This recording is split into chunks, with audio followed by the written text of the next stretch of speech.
Pernahkah kita melihat seorang anak kecil yang begitu sopan, lembut, mudah menolong, dan taat kepada orang tuanya, lalu dalam hati kita berkata, Masya Allah, anak ini memang dilahirkan sudah soleh. Padahal, tidak ada anak yang lahir langsung soleh. Anak soleh tidak lahir dari langit, tapi dibentuk dengan doa, dengan contoh, dengan sabar, dan dengan cinta. Setiap anak lahir dalam keadaan fitrah, bersih, suci, dan punya potensi untuk mencintai kebenaran. Tapi, arah hidupnya bergantung pada siapa yang membimbingnya. Rasulullah bersabda, setiap anak dilahirkan dalam keadaan fitrah, maka kedua orang tuanya lah yang menjadikannya Yahudi, Nasrani, atau Majusi.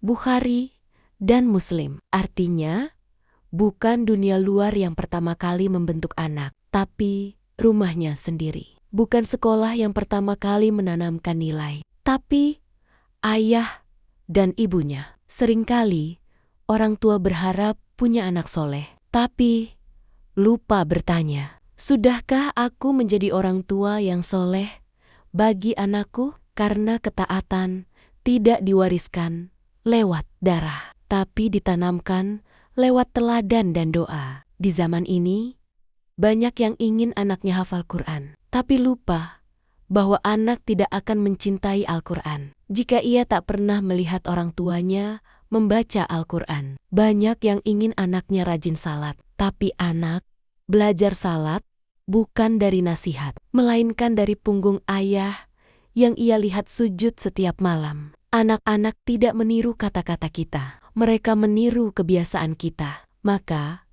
kalau ingin anakmu soleh, jadilah pendidik pertama yang menanamkan iman di dalam hatinya. Islam memandang mendidik anak bukan sekadar tugas, tapi amanah dan ibadah besar yang akan dimintai pertanggungjawaban. Allah Ta'ala berfirman, wahai orang-orang yang beriman, peliharalah dirimu dan keluargamu dari api neraka. QS At-Tahrim 6. Ayat ini bukan hanya perintah untuk menjaga anak dari bahaya dunia, tapi juga menjaga jiwanya dari panasnya neraka. Artinya, orang tua punya tanggung jawab spiritual. Bukan hanya memberi makan, tapi juga menumbuhkan iman. Rasulullah pun memberikan contoh terbaik. Beliau tidak hanya mengajarkan hukum dan akhlak, tapi juga menanamkan cinta kepada Allah sejak dini. Beliau pernah bersabda kepada anak kecil, Ibnu Abbas radhiyallahu anhu, wahai anak muda, aku akan ajarkan kepadamu beberapa kalimat. Jagalah Allah, niscaya Allah akan menjagamu. Jika engkau meminta, mintalah kepada Allah. Tirmizi, lihatlah. Rasulullah tidak menunggu Ibnu Abbas dewasa untuk berbicara tentang iman. Beliau menanamkan tauhid sejak kecil, dengan lembut, dengan cinta, dan dengan bahasa yang mudah dimengerti anak-anak. Jadi, Islam mengajarkan bahwa anak soleh tidak akan muncul tiba-tiba. Ia adalah hasil dari didikan yang sadar, penuh doa, dan istiqomah. Mari kita lihat contoh dari sejarah. Kisah Nabi Ibrahim dan Ismail alaihissalam. Ketika Nabi Ibrahim diperintahkan oleh Allah untuk menyembelih putranya, beliau tidak memaksa, tidak marah, melainkan mendidik dengan keimanan dan dialog. Beliau berkata, wahai anakku, sesungguhnya aku bermimpi bahwa aku menyembelihmu, maka pikirkanlah bagaimana pendapatmu. QS As-Saffat 102. Apa jawaban Ismail, sang anak? Wahai ayahku, lakukanlah apa yang diperintahkan kepadamu. Insya Allah, engkau akan mendapatiku termasuk orang yang sabar. Lihatlah, ini bukan hasil dari sehari dua hari didikan. Ini hasil dari bertahan-tahan pendidikan iman dan cinta kepada Allah yang ditanam oleh Nabi Ibrahim di hati anaknya. Ayah yang penuh iman melahirkan anak yang penuh keikhlasan. Kisah Luqman, Al-Hakim, dan putranya. Dalam Al-Quran, Allah abadikan nasihat Luqman kepada anaknya. Wahai anakku, Janganlah engkau mempersekutukan Allah. Sesungguhnya, syirik adalah kezaliman yang besar. QS Luqman 13.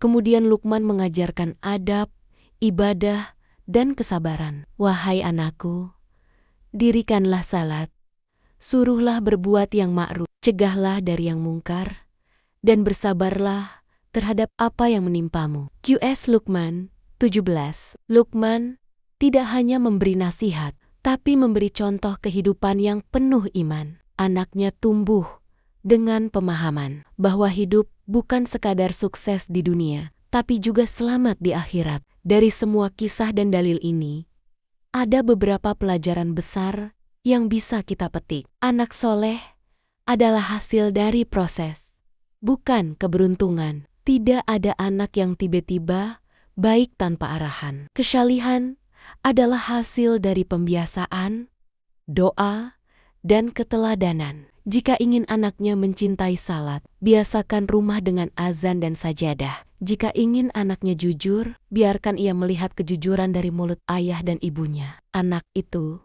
cermin, dan pantulan yang ia lihat setiap hari adalah dirinya di masa depan. Pendidikan terbaik dimulai dari hati, bukan hanya kata-kata. Anak tidak akan mengingat semua nasihat orang tuanya, tapi ia akan selalu mengingat bagaimana orang tuanya bersikap padanya. Ajarkan iman bukan hanya lewat perintah, tapi lewat kasih sayang. Ajarkan akhlak bukan dengan ancaman, tapi dengan contoh nyata. Doa orang tua adalah kekuatan yang membentuk jiwa anak. Tidak semua doa langsung terlihat hasilnya, tapi setiap doa akan tumbuh pada waktunya. Bisa jadi anak belum menjadi seperti yang kita harapkan, tapi selama doa belum berhenti, pintu hidayah belum tertutup. Orang tua soleh lebih berharga dari 1000 nasihat, karena anak belajar bukan dari teori, melainkan dari keteladanan yang hidup di depan matanya. Anak yang melihat ayahnya sabar akan belajar tentang keteguhan. Anak yang melihat ibunya lembut akan belajar tentang kasih sayang. Maka, jika kita ingin melahirkan generasi surga, kitalah yang harus lebih dulu menjadi generasi taat. Saudaraku, anak soleh tidak lahir begitu saja. Ia lahir dari orang tua yang tidak pernah lelah berdoa dan berusaha. Ia lahir dari rumah yang diisi dengan salat, dengan Al-Quran, dan dengan cinta yang mengajarkan iman. Jika hari ini anak kita belum seperti yang kita harapkan, jangan putus asa. Karena Nabi Nuh pun diuji dengan anak yang tidak taat, tapi beliau tetap sabar dan terus berdoa. Yang penting bukan hasil instan, tapi proses istiqomah. Setiap nasihat yang baik, setiap doa yang tulus, pasti Allah dengar. Meski jawabannya belum tampak sekarang. Maka, malam ini ketika kita melihat anak-anak kita tertidur lelap, lihatlah wajah mereka dan berdoalah, "Ya Allah, jadikanlah anak-anakku generasi yang mencintaimu, yang menjaga agamanya, yang membawa kebaikan bagi dunia dan akhirat." Karena pada akhirnya, anak soleh bukan hasil dari kebetulan, tapi hasil dari orang tua yang tidak berhenti mencintai, membimbing, dan mendoakan.